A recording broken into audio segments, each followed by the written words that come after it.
Hello students, welcome to SKU Digital Classes. I am again here with one more new topic for the foundation course of English, BA first year.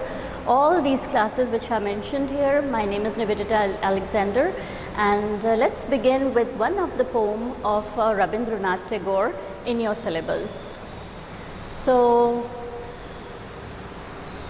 regarding the poem, this poem is actually the pre-freedom struggle poem where Rabindranath Tagore is very concerned about the situation of the country where the superstition is dwelling too much, and because of that superstition they are unable to fight the capitalists and the suppressive policies of capitalists. And in this poem he is actually talking about directly to the God, which is an apostrophe. I'll explain you further what this poetic device apostrophe means.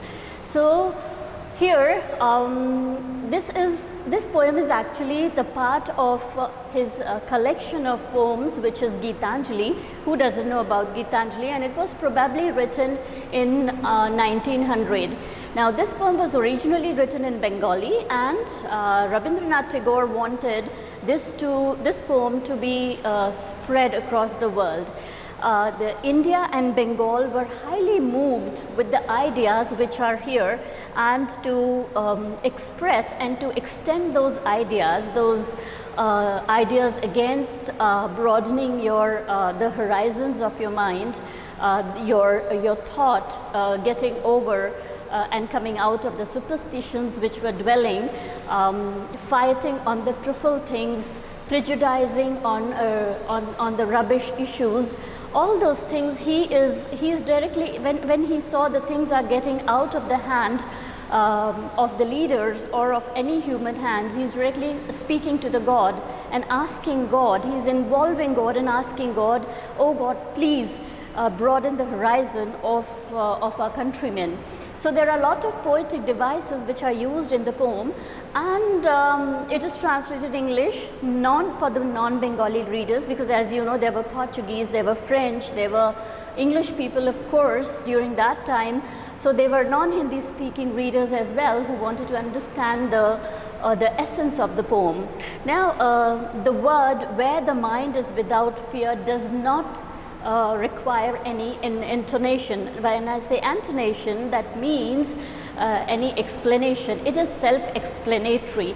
Means here Rabindranath Tagore wants the country to be where you are fearless, where there is no pressure on your mind, where you can express your ideas, where you can lead your life, the religion you want to practice, whatever you want to do in all the ethical limitations. That is what he has given the title of this poem. Actually, this poem was originally actually without any title, but because the first line is this, where the mind is without fear, hence this has been the title of the poem when it was translated to English. Now, like other poems, other poems of Gitanjali, this poem too has inspired the world, especially Indians and Bengalis. He was a very renowned writer, who doesn't know, with a lot of award-winning poems which he has given and the ideas which he has expressed. So this poem is also on the same note. Okay, where the mind is without fear is a pre-independent, so it is before the freedoms, before the India got freedom poem, which is in which the poet sincerely urged the God. So he is directly talking to God, he is involving God, and he is addressing God as the Father. So when he is addressing God as the Father, it will be in the last line of the poem. We will see in the last slide here. That means that poetic device is apostrophe. As I have already given you the very good example of this poetic device apostrophe in the previous poem, which was by William Wordsworth, which is on nature, where reader is involved, the poet is involving the reader. Oh see, oh behold, oh hear. So where there is a direct addressing, that is called apostrophe. Okay, so his fellow being means the countrymen of that time in India. for the realization that essential need to live in the free and united country. He wants his countrymen to awake. Awake means they were not sleeping. Awake means the awakening of the mind, the broadening of the thoughts, the coming out of the superstition, not to get involved in myths, but to think on their own feet and have that strength of mind, the sound mind, where you can think what is right and what is wrong, and not customize your mind as the people were wanting to. Whether the superstition of religious people, that time there was one superstition which was dwelling where the priests here of the temple used to say, if you cross the sea, you lose your religion. How rubbish that was. But today we are crossing the sea. Are we really, losing a religion? No. So these kind of superstitions were dwelling that time. That is what he wants to awake the minds of the countrymen and enjoy the life of complete dignity and honor. So that you are not suppressed or oppressed by other people because you have the negative things in your culture. And that's what he is asking his countrymen to do. If we see the poem, it's actually an 11-liner poem, and this is a free verse. Now, when we say free verse means the poem is a free verse. That means no rhyming scheme.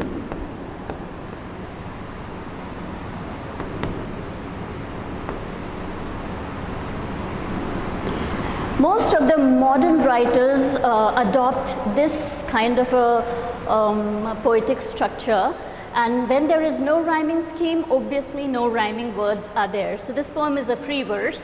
Now if you see, where the mind is without fear and the head is held high. Now head is held high means here, this is obviously an alliteration. If you see head, head, head.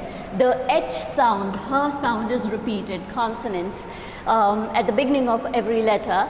Held high means you have the pride and dignity. You walk with pride and dignity. It doesn't mean you are putting your head high like this, not. It means it is a metaphor here, and the alliteration both, where the indirect comparison or something is explained indirectly in a more embellished way. Then where knowledge is free. So that is exactly what he's imagining about the country, where you can walk with dignity and pride, where the knowledge, you don't have to pay any money or your minds are not customized. You have that soundness of your head, that you are able to think what is right and what is wrong, what is ethical and what is non-ethical. Where world, now see here, it is also W sound, right? H sound. Then here if you see where, W sound again. Okay, so this is an alliteration. In the entire poem you will see a lot of example of alliteration. Alliteration means the repetition of the consonant sound at the beginning of the word in the horizontal line. Okay, now here, then where the world has not been broken into fragments. Now here what he meant by not being broken into fragments means the people are not divided as the caste, creed, race, color. They are one. They are one human being. They are one species of a human being, and they are not broken. They are not divided because of their thoughts, their cultures, because they belong to different religion. So he is indirectly sending the message of being friendly or friendship. So again, if you see, that is a metaphor. Now, by narrow domestic wall. Now see here, the narrow domestic walls does not mean the wall in physical form, but it is a virtual explanation of people being divided by caste, creed, religion, culture, traditions, conventionalism, all these things. So these are the narrow domestic walls, means caste, religion, color, culture, etc., whatever. Okay, so they are not divided by these kind of things, where words, again alliteration, where words come out from the depth of truth. Whatever you speak, it is so truthful that nobody can deny that fact. The truth which dwells, or the ethical thing which dwells, that is what exactly here he mean to say. So again, the depth of the truth is again a metaphor. Now, where tireless striving stress, see, striving stress is again an alliteration, but if you see here, tireless, the sound of S is repeated at the end of the word. So this is not alliteration, instead this is consonance, because it's a consonant sound, repetition of a consonant sound, which is not at the beginning of the word. Consonance. Clear? Then also, if you see, where tireless striving stretches its arms towards perfection. So now striving means where you want to be better than what you are right now. You are thriving, you are striving, and it is tireless. You are continuously trying to make yourself better, and that's striving. Stretch the arm. This is not stretching the arm like that. It's not the physical thing, but it is again a stretching arm is not just a metaphor, but something which is imaginary.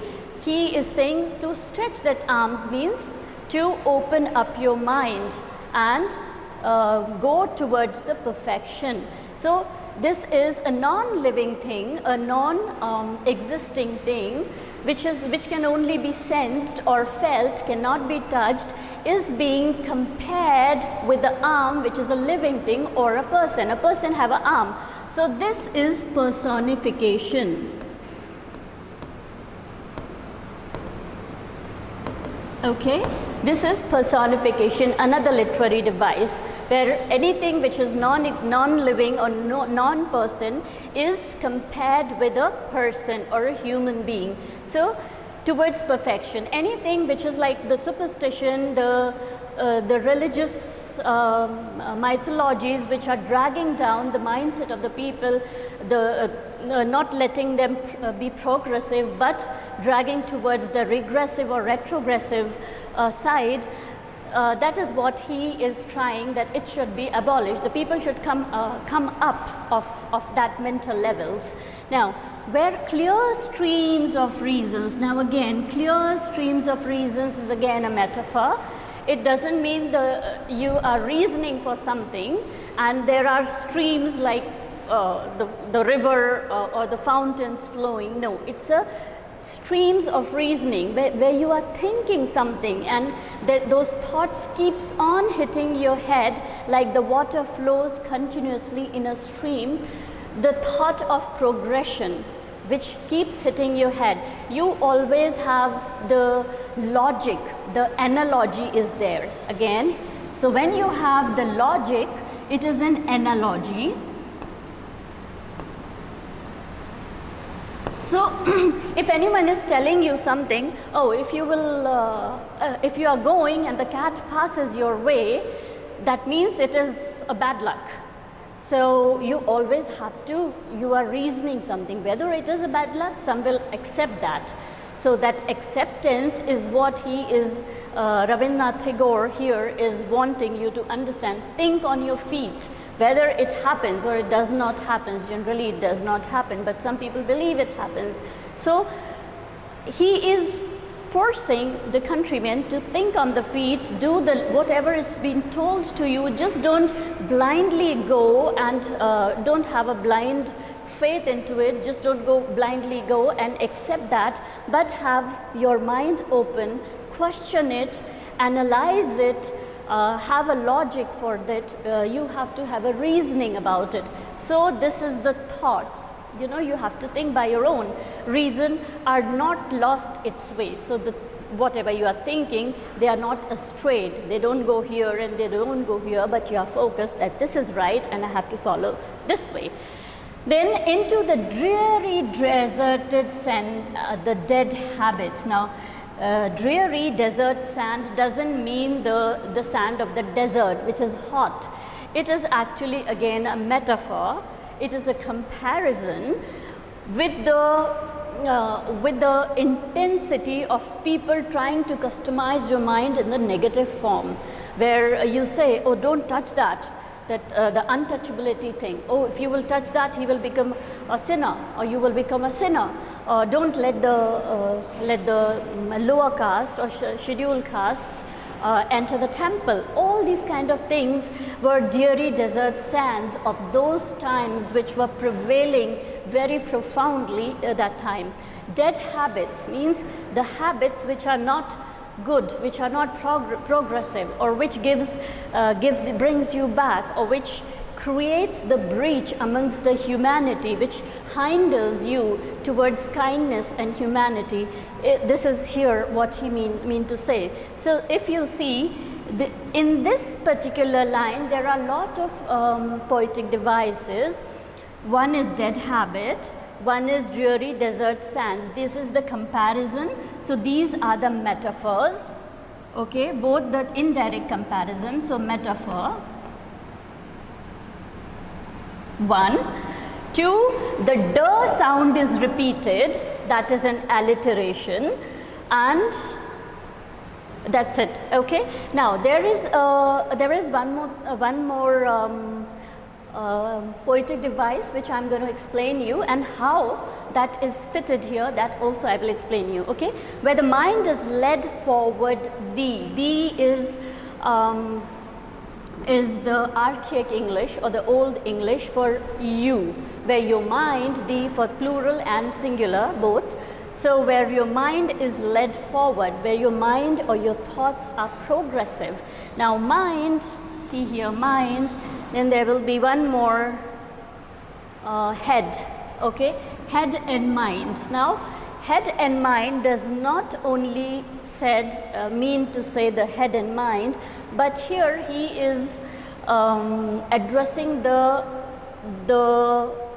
thought process of the entire country of that time, which was the pre-freedom struggle time. Okay, into ever winding thoughts. Now does the thoughts wind up, or does the thoughts just get tied up? No, again it is a metaphor. The way it is being expressed, the winding thoughts ever. The thoughts are always rotating in your head. That's what he said. He meant to say here, thoughts and actions. When your actions, your thoughts continuously comes back and hits you, what you have to do is you have to think in a very logical way. So that is again an analogy here. And then into that heaven of freedom. Now heaven of freedom, when you are liberated, when you can do whatever you want to, when there is so much of peace that no one can restrict you of doing anything good, anything ethical. So that is freedom what you have, which was not there during that time.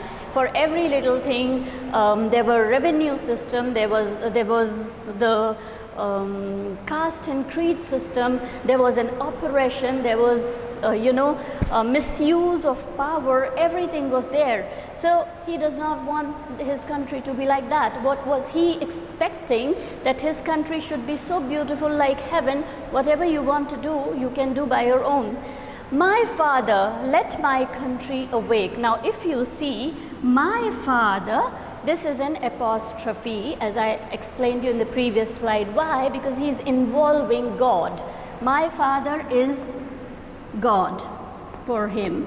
So he is addressing God as his own father. So he said, my father, let my country awake. Now awake, was the country sleeping like the natural sleep? No. Awakening here is again the personification, that comparison as a human being of some virtual thing. So a country, let my country awake means the people, the citizens of the country who were because of certain atmosphere were narrow-minded. He wanted the mental horizons to be widened up towards from regressive policies, from regressive thoughts, for non-progressive thoughts towards the progressive thoughts. So this is actually the poem where a lot of literary devices are used. Now I'm going to move forward towards the next slide. What was the theme of the poem? The theme of the poem is definitely he wants to liberate the people from the narrow-mindedness, from the superstition, from the Darrow habits which were there. Darrow habits in the sense which was illegal, something which is illegal, like you all know the Jallianwala Bagh. What happened? Was that legal? Was that even humane? It was not. So he wants to liberate the countries. He wants the people to first love yourself, and then afterwards you can love your country, you can love your society, you can love your region, and in a broader spectrum you can love your country. So this is liberate her from narrow prejudices and superstition. Prejudices, if you see someone, oh, he must be like that, he is not good. But when he comes, he actually comes out with beautiful thoughts that nobody could expect, seeing the physical aspects of a person. So you should not be prejudiced, you should not pre-decide anything about a person without knowing a person or without understanding a person. Similarly here, they were Rabindranath Tagore is trying to express that whatever narrow, the retrogressive, the non-progressive things were there, which were hindering the development, the growth and the progression of the country, those should be completely abolished, and the people should start thinking and start loving themselves. Only then they are going to love the country. Now the poem was written in 1901 when India was under British rule. In the poem, the poet prays to the god. Now he's praying to the god because the scenario was so intense, it was so negative that it was not within the limits of the human hands or any human being. So he's directly asking for the divine help, from the help of the god. So he wants the bondage of social, political, economical, whatever oppressions and suppressions were there on the people and on the country, because of which their minds were getting customized in the regressive way. He wants that to be overcome. Okay. Now, if we see the summary, if we summarize the poem, the poet is dissatisfied during the scenario. So what is the poet? He is dissatisfied. The poet is dissatisfied. He is not happy. That's why he is asking for the divine help. The country was going through the rude shock, the invaders, the capitalists, the narrow-minded, superstitious religious leaders, the preachers, the division because of the religion, caste, creed, race. Of course, they were Caucasians, we were Dravidians. So all these kind of divisions, which he said narrow walls. Then he wants the country to be clean, the barrier to whatever barriers were there to the search of the knowledge, and Indians must be free from Darrow habits. Again, the Darrow habits, the clean without illegal charges, without any legal charges, and dead customs, the customs which doesn't take you any forward. They just consume time, they consume your money, they consume your mental, exhaust your mental process of progression. All this is what he wants the country to be out of. Sincere words, deeds based on clear reasoning. So he is expanding, ever expanding field of thoughts and actions. You just need to expand your thoughts, widen the horizon of your mental levels. The poet prays to God. The divine help is being asked, and for his motherland, because he loved his motherland a lot. He wants the awakening of the spirit, the soul, and freedom from the foreign rulers who were oppressing his country, and the country was crying that time. Coming on to the analysis of the poem. So Rabindranath Tagore was a true patriot, because he was very much concerned about the citizens of the country, about the country, and he wants the people to have fear of God, the oppressors to fear to the God and know that what they are doing is wrong. So he so complementary, and these two justifies the and fulfill each other. So he wants the countrymen to love each other and to have a fear of God, love of God. So there is also a factor of religiousness and divine entity into his mind. So he was aloof, the poet held aloof. He was all alone and the entire country was burning, and he was the only person. Aloof means all alone. So he was the only one who was thinking about this, about his country. Give me a moment here.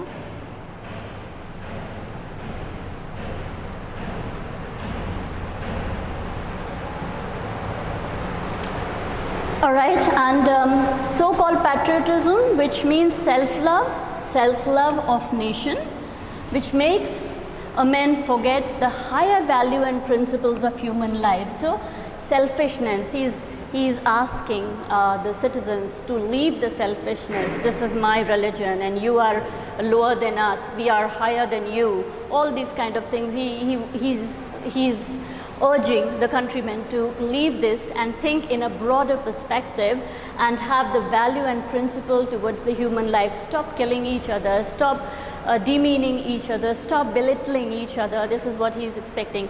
So he has suffused, it is suffused with patriotic feeling and show the poet's vision.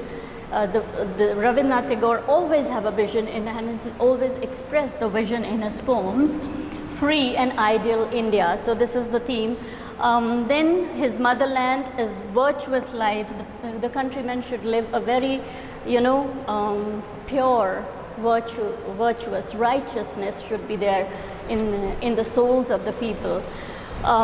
Then in free India, everybody will have equal right and attain knowledge. Everyone should attain knowledge. It should not be like, oh, okay, only the upper class are required to study. The lower class are not meant to gain knowledge. So this is not what he wanted. He wanted people to come up and think everyone is equal. We are all one human being. All the beliefs and customs which were taking India back and hindering the progression of the mental horizons of the people, he wanted that to be abolished. Then he is concerned with explaining what the freedom really means. So he is in the entire poem, the poem of freedom. It is the poem of freedom. I'm sorry, give me a moment.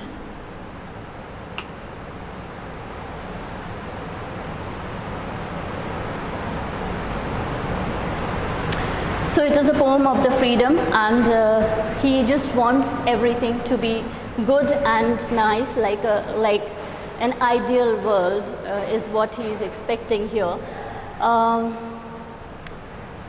So the analysis is quite big, but all what you can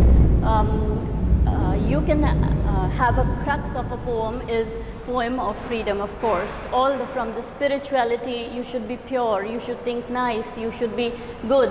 Now alliteration, dreary desert dead, so the sound. See, head held high. While reading the poem, I've already explained you the H, repetition of the H sound in the horizontal line, the beginning of the words. Then where, without, striving, stretch, repetition of W sound, repetition of S sound at the beginning of the words in the horizontal line, that is alliteration. If you see analogy, the reason, clear stream, the dead habits, the dreary deserts, this is analogy. Analogy in the sense you are logically thinking something, to think logically. So these kind of reasoning, clear stream of thoughts, the beautiful thoughts, the positive thoughts, the progressive thoughts. Then dead habits, which does not give you any progression, which just provokes your and nurtures your ego and arrogance, but are not fruitful to you or to the society in any way, or in the broadest perspective to the country in any way. Dreary desert, the scenario of that time, all the oppression, all the misuse of power, all the taxes which were imposed, the financial, economical, everything. So this is an analogy. Now this poetic device, I want to tell you what exactly that is. It is synecdoche. Now synecdoche is the mind and the head. So when the figure of when the part is made to represent something, now the mind and the head means the citizens thinking, okay, the thought process of the citizens of the country during that time. It does not mean the mind of an individual, oh my mind, oh your mind. No, it does not mean that. It means the thought process in a broader perspective.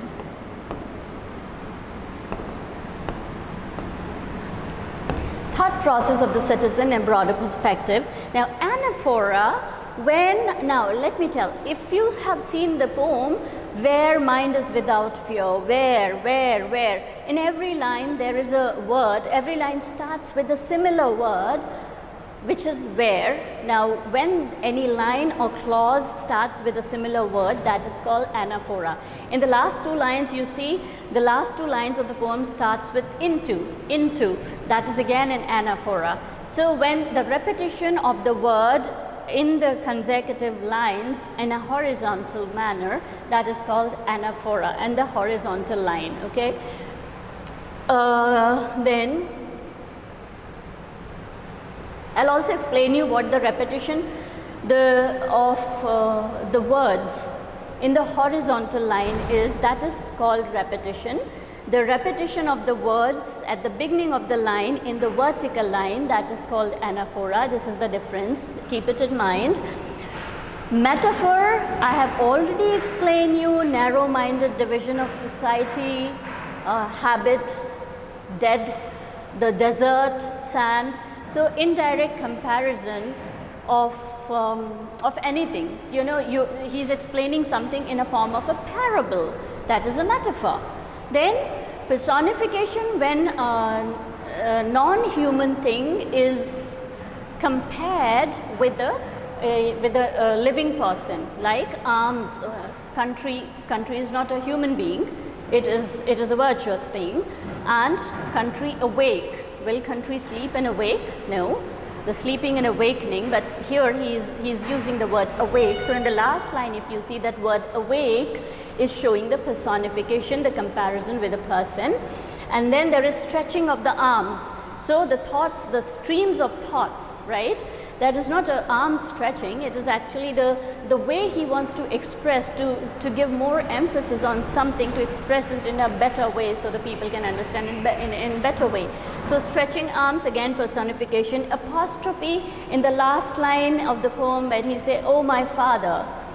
My father. So my father, he is addressing directly to the God. So when addressing or involving someone directly, that is an apostrophe.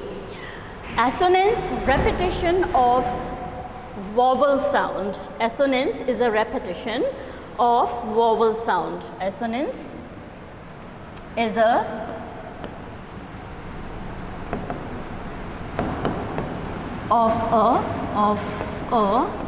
vowel sound. Now if you see repetition of a vowel, E is a vowel, E is a vowel.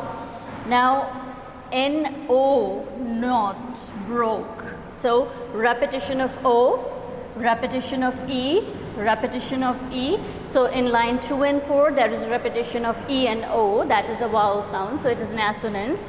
Now repetition is, if you see in the last line he says my father. So this is called repetition. A complete word is repeated in the horizontal line, that is repetition.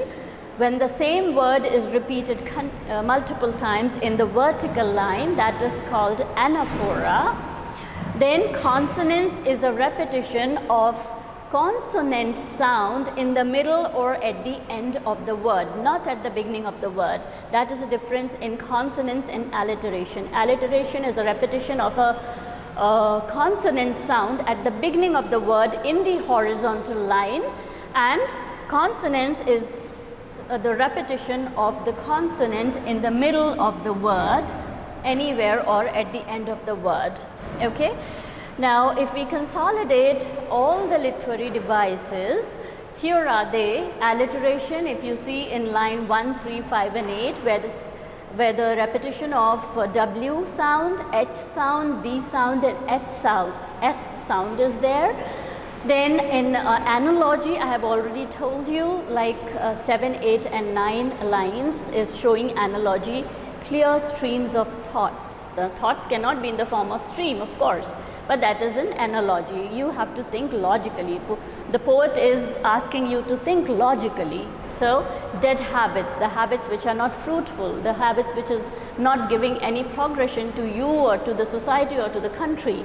Dreary desert, the scenario which was not letting you come up of the situation, of the bad situation you were in. That complete scenario was the dreary desert. Now, synecdoche, the mind and the head. Now, mind and the head doesn't mean the mind and the head. It means the positive thought process, or the way people were thinking. Because of the scenario of that country, the way people were thinking, their thought process is mind and head of the citizens of the country in those time. Then anaphora, if you see line 11, no, this is wrong. Give me a moment, this is wrong. Anaphora is not line 11, this is actually apostrophe. This is apostrophe. This is apostrophe, and anaphora is, this is apostrophe, this is right. What anaphora is in 1, 2, 3, 4, 5 lines, where all the lines starts with where, you know, many lines which starts with where, and the last 2 lines, if you see, they starts with into. That is called anaphora. So correct this is anaphora. I'll write it again.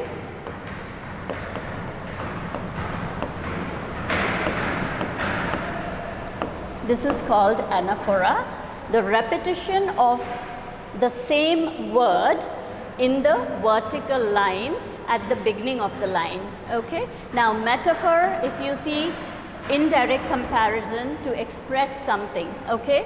Then personification, where any virtual thing is, or non-living thing is compared as a human being, like stretching of arms. Human being have arms. Sleeping, human being sleep, or a living thing sleep.